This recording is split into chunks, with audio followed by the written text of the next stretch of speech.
oral 2021 du BEPC, brevet d'études du premier cycle, a démarré ce 9 juin sur toute l'étendue du territoire national.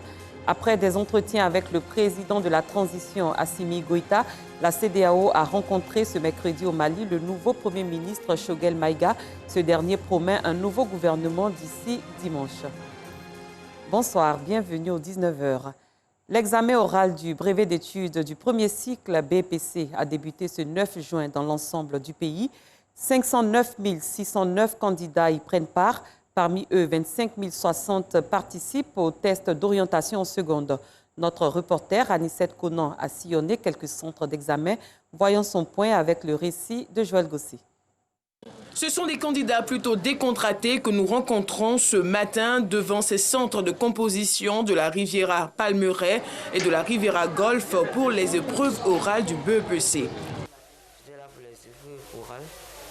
Et quand j'ai fini, maintenant je vais aller réviser pour les épreuves écrites le lundi.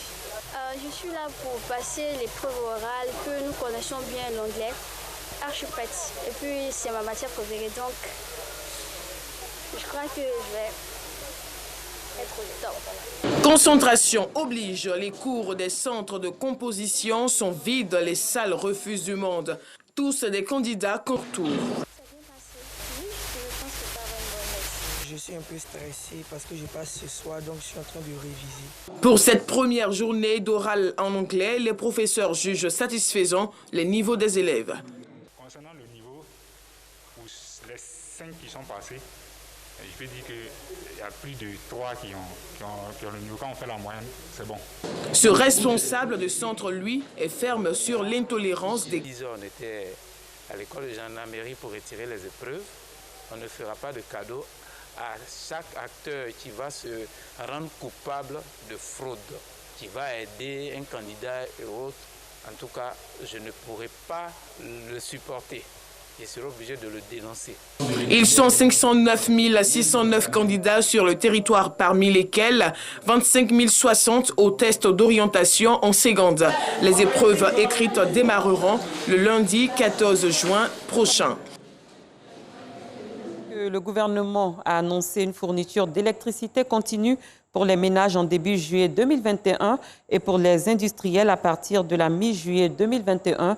C'était lors d'un conseil des ministres tenu ce mercredi au palais présidentiel. L'Académie internationale de lutte contre le terrorisme, AILCT, est désormais une réalité. Fièrement dressée en bordure de mer dans la cité balnéaire de Jacquesville, elle sera inaugurée ce jeudi 10 juin 2021 par le Premier ministre Patrick Hachi. La cybercriminalité éprouve l'économie des pays africains. C'est le constat fait lors d'un forum tenu le 7 juin dernier ici à Abidjan. Le Cyber Africa Forum vise à faire de la capitale économique le hub de la lutte contre la cybercriminalité dans l'espace ouest africain, comme nous le fait savoir Joël Gossi. La première édition du Cyber Africa Forum, rendez-vous de la lutte contre la cybercriminalité en Afrique de l'Ouest, a ouvert ses portes lundi. Adam communique pays contre la cybercriminalité. La cybersécurité, la cybercriminalité, ce sont des points importants puisque nous devons garantir la sécurité à nos concitoyens. Et je pense que tous les aspects qui vont être traités durant cette journée, durant ces travaux, vont nous permettre de prendre des résolutions pour garantir un pays beaucoup plus sûr du point de vue dans le cyberespace. Initiative du gouvernement en matière de lutte au monde. L'objectif de ce lieu, les autorités, les communautés d'affaires et les spécialistes de la cybersécurité afin qu'ils puissent échanger leurs points de vue et leur expérience et jouer le rôle de facilitateur en fournissant des informations et des solutions concrètes en matière de cybersécurité au profit des décideurs d'Afrique subsaharienne. Pour les gens, pour les amener à mieux comprendre. Et parce que quand on parle de stratégie, on parle d'infrastructures, de mise en place d'infrastructures pour lutter. Et si les populations ne sont pas mieux sensibilisées, ça sera un peu difficile d'atteindre nos objectifs.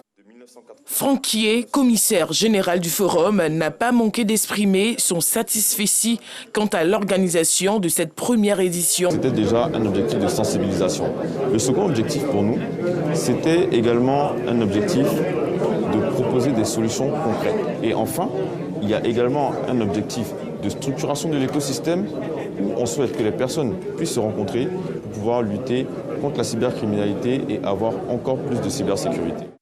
Le prix Ahmed Bakayoko en hommage à l'ex-premier ministre pour son leadership dans le domaine du numérique, mais surtout son engagement dans la lutte contre la cybercriminalité a été décerné au ministre Roger Adom. Une minute de silence a d'ailleurs été observée en la mémoire de l'illustre disparu.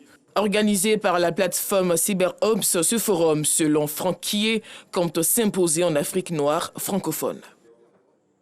L'ONG Lune d'Afrique, section Côte d'Ivoire, entend contribuer durablement à l'édification d'un climat social apaisé.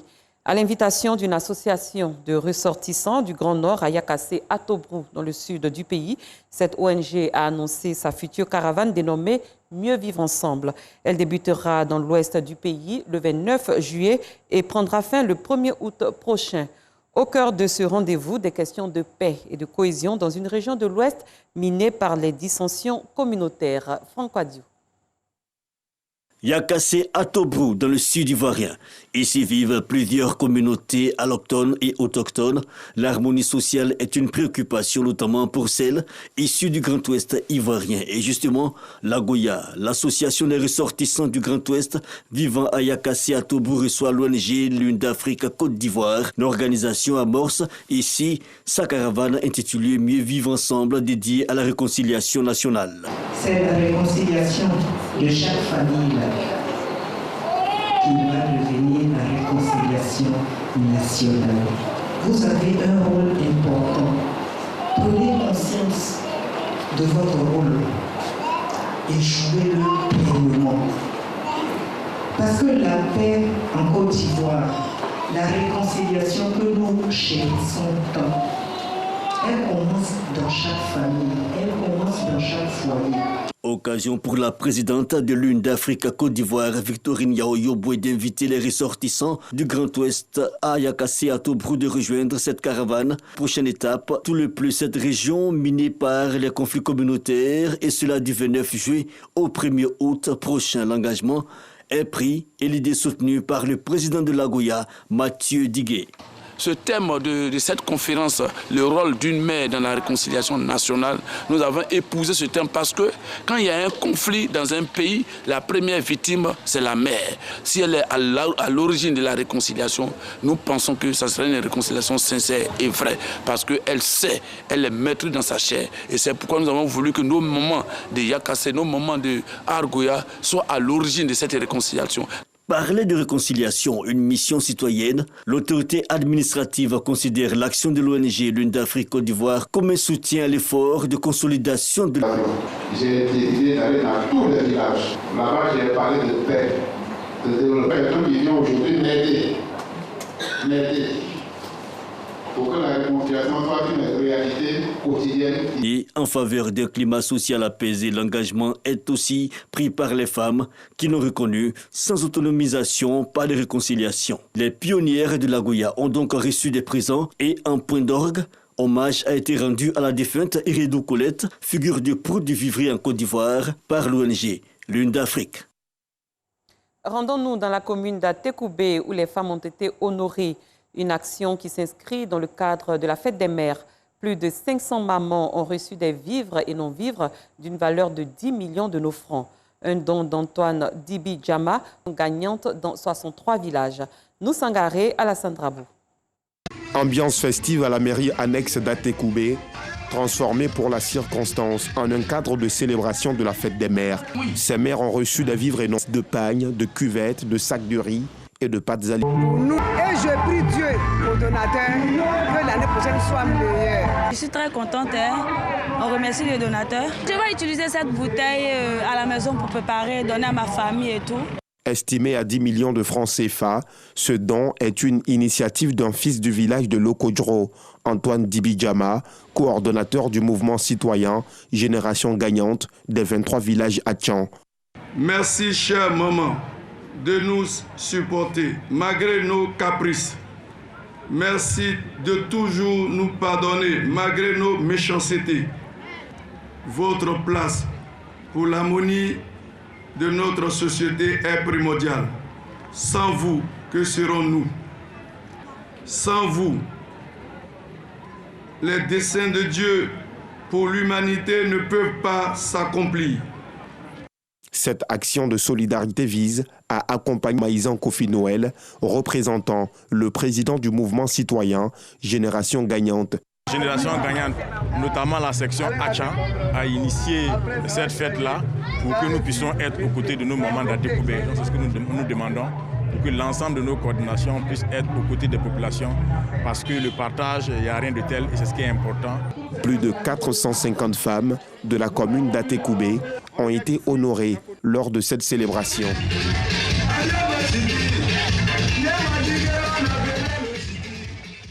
À l'étranger, le nouveau Premier ministre de transition malien, Choguel Kokala Maïga, a dit ce mercredi son intention de former d'ici à dimanche un gouvernement censé conduire les affaires du pays avant un retour des civils au pouvoir prévu début 2022.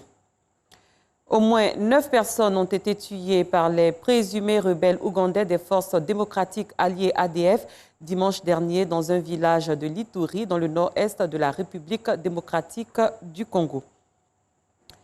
Des Palestiniens de la bande d'immeubles détruits par des bombardements israéliens et les transforment en matériaux de construction après un conflit de 11 jours entre Israël et le Hamas. Nous Sangaré, Joël Gossé. Les gravats des destructions réutilisées pour construire les habitations. Selon les autorités, 258 bâtiments ont été détruits par les frappes israéliennes. Nous récupérons le fer, lui redonnons forme et le revendons. Les gravats aussi sont revendus aux usines où ils sont transformés en béton et utilisés dans la construction.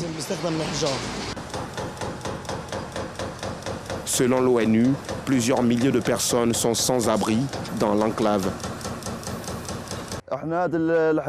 Nous récupérons les gravats de maisons détruites et les transformons en gravier, car nous ne recevons pas de gravier israélien. Puis nous le transformons en béton pour la construction. Nous estimons qu'il y a environ 200 000 tonnes de gravats. Cela pourrait même monter à 300 000 tonnes d'après ce que nous observons sur le terrain. Le conflit entre Israël et le Hamas a tué 254 Palestiniens et 12 Israéliens.